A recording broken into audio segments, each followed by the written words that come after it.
how state legislators plan to make tire marks like this a thing of the past. Reminders of the explosion this morning, though, scattered across Forestdale Square. Glass, one example. People are coming from far and wide to have a really good time this Memorial Day weekend. And while yesterday people drove by this barn, not even taking a second look, today it's serving as a reminder of the chaos, destruction, and you stampeded into the water trying to make a difference. What was her reaction when she saw you? What was that communication like? I mean, she was real frantic. And that's because some of the places that have yet to report, at least fully, are still some of the areas like Jefferson County where they would expect a large blue turnout. By picking up their phone and sharing what they know with law enforcement, and many of the community members have been struggling to come to grips with this new reality. But at this moment, the all-day manhunt has concluded. That student that people sought after really all afternoon has been safely detained. And at that point, they're in a way hot wiring the vehicle using nothing more than a USB cable. Okay, it wasn't great, but it went in the net. Again, the pros will be playing in the weeks ahead. We're going to have more coverage of the World Games throughout tonight's newscast. Until Birmingham police telling us this, unfortunately, was not the first time in the last few weeks that Temple Beth El was targeted. Hi, Grandma. Hey, Grandma. You got a grandson here asking why you're not down here. New on 6 on your side, and tonight we're taking you on a patrol with Birmingham police as they begin Operation Closeout. It's an effort designed specifically to fight crime during the holiday season and keep you safe. Tristan Ruppert rode along on that patrol and joins us with what he saw. Tristan. Jonathan, every shift for the Operation Closeout begins with an afternoon roll call. On Wednesday, BPD was closely monitoring threats that were made online against Huffman High School students. Dozens of officers surrounded the school as others worked to find the student who made the threats. Once school ended, officers then began patrolling portions of the east side of town. A lot of shootings out here,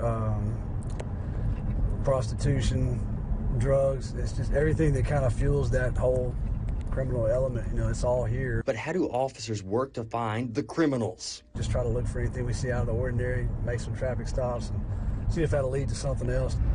Even when simply patrolling the area, Officer Fulmer believes their presence makes a difference. I try to stay moving around and patrolling because that way you are a deterrent. If they see us, they're not going to want to do anything. Just a few minutes later, Officer Fulmer saw a vehicle driving without a license plate and pulled them over to find out more. Did you get your license and insurance on you?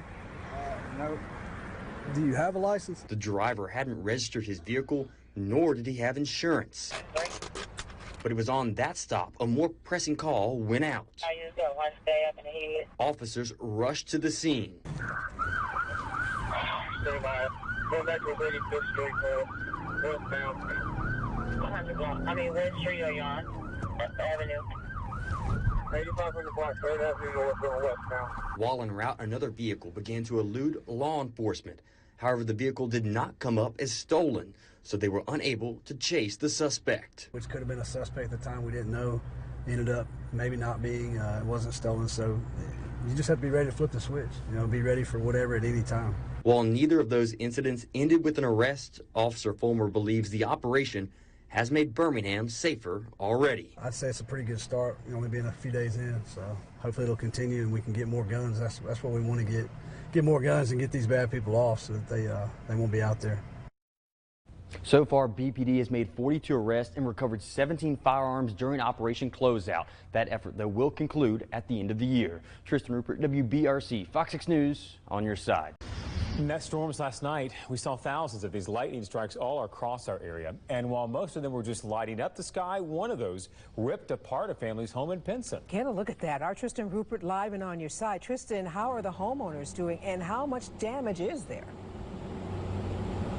Sarah, it was a traumatic experience for the Davies family. They say they've spoken with damage assessors and even first responders since the last 24 hours, and they say this is the worst lightning damage they have ever seen. But from the curb, the home looks A-OK, but when you go inside, things take a turn for the worse. We'll come on in. This is our living room, and pretty extensive damage in here. The damage isn't limited to just the living room. The kitchen and dining room also provide examples of Mother Nature's power. It blew this wall completely down. The power of the strike so loud that you hear it on a neighbor's doorbell cam. And so ferocious that the Davies Iron Cross flew across the dining room. And into the wall. The family spent Friday picking up the pieces and counting their blessings. Neither Bill or his son were in the second story of the home when the lightning struck. I just really feel like in my heart that had one of us been on this level, that someone would have been hurt or worse. Bill was actually a floor below when the strike occurred, working on one of his vehicles, and he will never forget what happened next. When the lightning struck, the radio, which is completely unplugged from the car, came on for just like a second. The family stresses the material things can be replaced. They're just thankful this story didn't take a tragic turn. Perhaps just a reminder of the ferocity that severe weather can bring to our community. Reporting in Pinson, Tristan Ruppert, WBRC Fox 6 News, on your side. New tonight, a sweet award for delicious bakery in Uptown. K&J's Elegant Pastries being recognized now for its success. Tristan Ruppert drew the short straw for this assignment, live at 5. Not an easy climate, though, for small business owners. Tristan, does this make that even more meaningful? In the eyes of K&J's Elegant Pastries owner, Crystal Bryant, it does, Jonathan. This is an award that she says really shows their business's progress over the last decade, and she's excited for what it means for their future. Crystal Bryant made the decision to move K&J Elegant Pastries from Alabaster to Birmingham in April because most of her customers were here. One of the most important things about a small business is visibility. Since then, her sales have surged up 600%. And she sees this award as even more proof she made the right decision.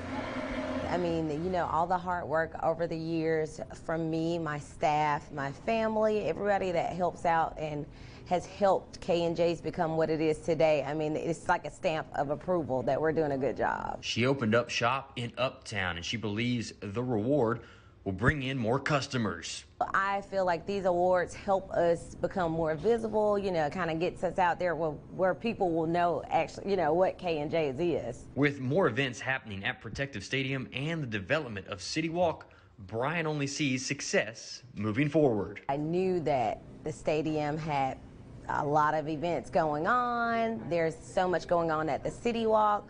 So I definitely think we can top $1 million in sales coming soon.